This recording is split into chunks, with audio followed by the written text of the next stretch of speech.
Every single day there are hundreds of thousands of civilians that depend on our peacekeepers for their protection.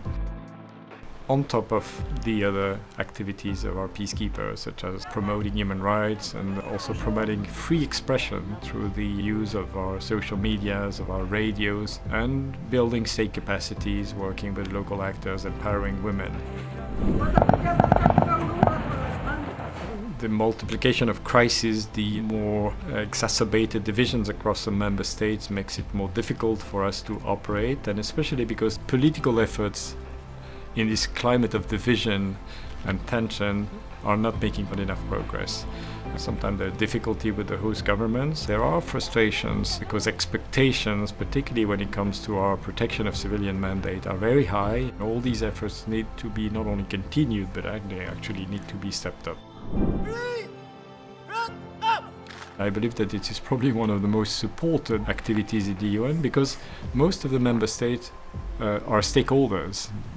Whether be it as troop or police contributing countries or members in the Security Council or the General Assembly or countries with an interest in a particular situation where our peacekeepers are deployed. If we didn't have those peacekeeping operations where they are deployed, the situation would probably be much worse in those countries and different regions. It's very important to explain what we're doing, why we're there, to be effective in delivering, to counter fake news and disinformation, because there are groups and vested interests who are not interested in our success. They're actually interested in peacekeeping failure. They're interested in preserving chaos because that benefits to these groups.